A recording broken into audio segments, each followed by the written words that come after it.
Buenos días, buenas tardes, buenas noches, dependiendo el tiempo y disposición que tengas de ver y escuchar esta videocharla.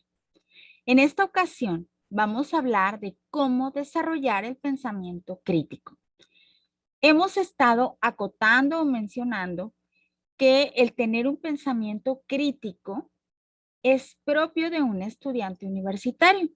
Ahora vamos a tratar esos consejos y estrategias para desarrollar ese pensamiento crítico. Acompáñenme.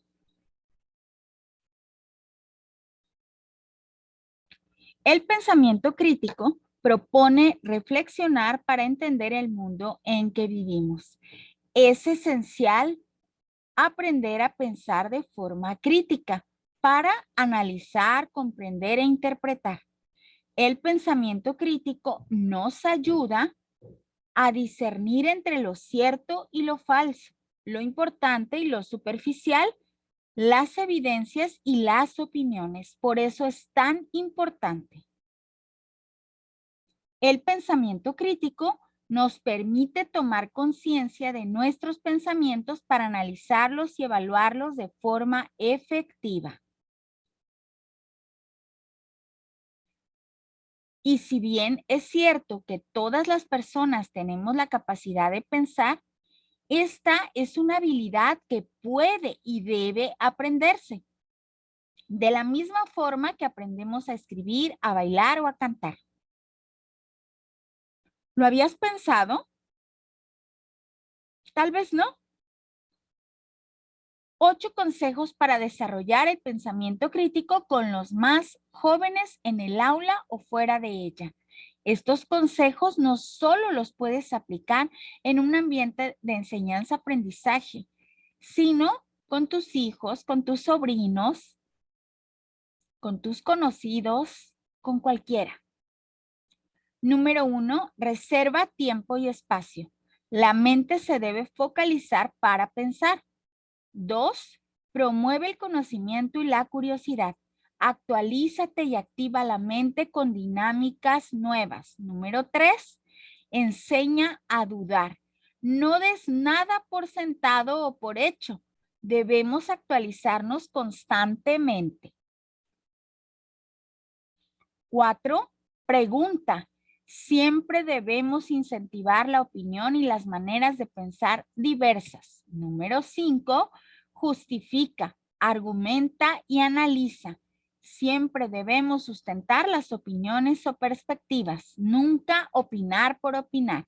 6, fomenta la autonomía, que cada quien tenga iniciativa y haga las cosas por su cuenta. 7, amplía miradas, otorga todas las perspectivas posibles, integra opiniones desde todas las miradas, todas las perspectivas son válidas. 8, profundiza. En el ejercicio de promover el pensamiento crítico, es importante llegar al fondo de algunos temas. Todo lo que se esté trabajando es necesario profundizarlo. Antes que pedir reflexiones rápidas sobre varios asuntos, es interesante escoger pocos para analizar en un grado de profundidad más elevado.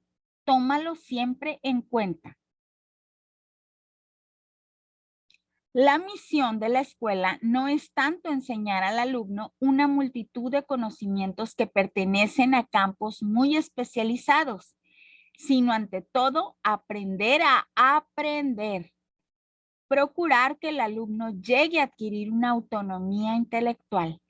Dejar esa espinita, sembrar la curiosidad para que el alumno continúe aprendiendo. Esto se puede lograr atendiendo el desarrollo de destrezas de orden superior como las del pensamiento crítico. Su progreso va más allá del entrenamiento de habilidades cognitivas. Se distingue además por las disposiciones que cada persona aporta a una tarea de pensamiento. Rasgos como la apertura mental, el intento de estar bien y la sensibilidad hacia las creencias, los sentimientos y el conocimiento ajeno, y la manera en que se enfrenta a los retos de la vida. ¿Lo habías pensado? Todos aportamos, todos. Lo más importante es qué hacemos con ese conocimiento y cómo construimos nuevo conocimiento. El pensamiento crítico. ¿Cuáles son esas preguntas que usan los elementos del pensamiento crítico? Preguntas de propósito. ¿Qué trato de lograr? ¿Cuál es mi meta? ¿Cuál es mi propósito? Preguntas de información. ¿Qué información estoy usando para llegar a esa conclusión? ¿Qué experiencias he tenido para apoyar esta información? ¿Qué información necesito para resolver esa pregunta? Preguntas de inferencias o conclusiones. ¿Cómo llegué a esta conclusión? ¿Habrá otra forma de interpretar esta información? Preguntas de conceptos. ¿Cuál es la idea central? ¿Puedo explicar esta idea? Preguntas de suposiciones. ¿Qué estoy dando por sentado? ¿Qué suposiciones me llevan a esta conclusión? Preguntas de implicaciones o consecuencias. Si alguien aceptara mi posición, ¿cuáles serían las implicaciones? ¿Qué estoy insinuando? Preguntas de puntos de vista. ¿Desde qué punto de vista estoy acercándome a este asunto? ¿Habrá otro punto de vista que deba considerar? Preguntas para formular otras preguntas. ¿Qué pregunta estoy formulando? ¿Qué pregunta estoy respondiendo? Estas son ideas para hacerte preguntas de acuerdo a lo que quieras encontrar y discernir o transitar hacia un pensamiento crítico. El pensamiento crítico es el que consigue información básica y comienza a hacer las primeras preguntas. ¿Por qué es importante? Porque te debes de preguntar si algo es importante o no. ¿Qué no estoy viendo? ¿Hay algo importante que no estoy viendo, que no aparece? ¿Cómo lo sé? Pregúntate de dónde viene la información y cómo fue construida. ¿Quién lo dice? ¿Qué posición tiene la fuente? ¿Y qué tipo de influencia recibe? ¿Es información confiable? ¿En qué fuente estoy consultando? ¿Y qué más? ¿Y si existen otras ideas, otras posibilidades? ¿Alguien más lo ha estudiado? ¿Hay otra perspectiva? Siempre es importante preguntarnos qué hay más allá, el qué no veo, el por qué, qué ocurre. Y si lo hago diferente, ¿qué pasa? Eso es el pensamiento crítico, aportar y construir. 10 actitudes para desarrollar el pensamiento crítico. Mente abierta, curiosidad, interés en nuevas ideas. 2. Formula preguntas, problemas, inquietudes. 3. Infórmate, busca, lee, descarga, entrevista, observa. 4. Sustenta. Con la información que tienes una perspectiva. Siempre debemos de sustentar, no hablar por hablar con fundamentos. 5. Compara. Compara la información en diferentes fuentes y momentos. 6. Interpreta. Esa información que tienes acumulada, interprétala. 7. Inferencia. Conclusiones sobre la relación entre problema y pregunta con información. Relaciona. Genera una postura personal con relación a tus conclusiones. 9. Expresa y comparte con otros tus puntos de vista. No te quedes callado, es importante interactuar. 10. Evalúa en forma de preguntas las implicaciones positivas y negativas de tu postura. No hay que aferrarnos.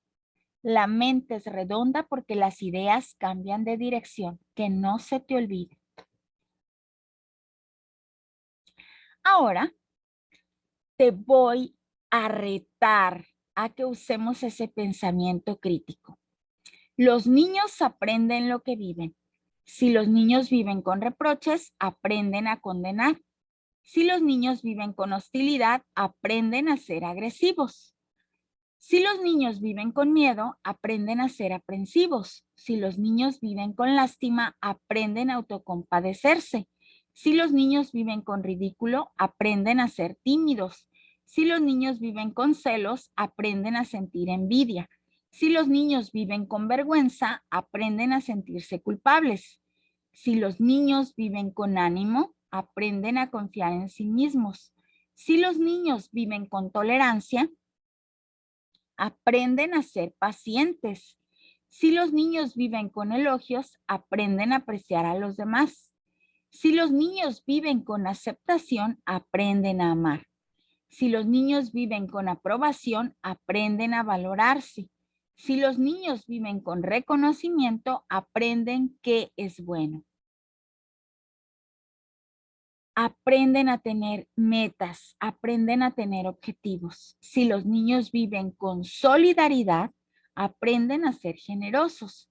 Si los niños viven con honestidad, aprenden qué es la verdad.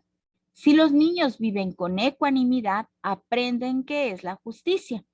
Si los niños viven con amabilidad y consideración, aprenden a respetar a los demás. Si los niños viven con seguridad, aprenden a tener fe en sí mismos y en los demás. Si los niños viven con afecto, aprenden que el mundo es un maravilloso lugar donde vivir. Dorothy Lowe Naughty. ¿Qué opinas tú? Usaremos el pensamiento crítico. Continuamos. El árbol envidioso.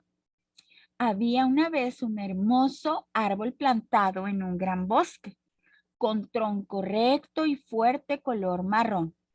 Sus ramas eran finas, sus hojas de color verde oscuro y sus flores muy llamativas que muchas veces se convertían en ricas frutas. En su copa había un nido con 2 pichoncitos y cada mañana se podía escuchar a la madre de estos dando la bienvenida al día que comenzaba a través de su dulce canto. Este maravilloso árbol daba sombra y frescor. Sus ramas brindaban asientos y cuando éstas jugaban con el viento, dejaban caer sus ricas frutas al suelo, las cuales servían de suculento alimento. Sin embargo, a su lado vivía otro árbol seco, feo y pequeñito que le miraba con mucha envidia. ¿Qué haces para estar tan bello y frondoso? Porque yo lo he intentado y no he podido lograrlo, preguntó el árbol seco. No puedes ser bello y frondoso porque estás podrido de envidia y malos sentimientos en tu interior, explicó el frondoso árbol. ¿Y qué debo hacer?, preguntó tristemente el árbol seco con lágrimas en sus 2 únicas hojitas. Debes curarte por dentro para que pueda brotar la belleza que duerme en tu interior, expuso el frondoso árbol. Entonces el árbol seco reflexionó y decidió sacar todos los malos sentimientos que le habían hecho permanecer podrido y seco durante tanto tiempo. Y desde ese momento, la hermosura que había dentro de él comenzó a agitarse haciendo que salieran ramas y hojas verdes, bellas flores y ricas frutas, alcanzando así una gran altura. Ante este interesante acontecimiento, ambos árboles lo celebraron muy felices con un concierto de ruiseñores en sus ramas y se hicieron muy buenos amigos. Autora María Abreu. ¿Qué nos deja? ¿Cómo relacionas lo primero que leímos acerca de los niños con este árbol envidioso? ¿Cómo lo relacionas? Vamos a disertar en clase con pensamiento crítico. Muchas gracias, doctora María del Carmen Asensio Mercado.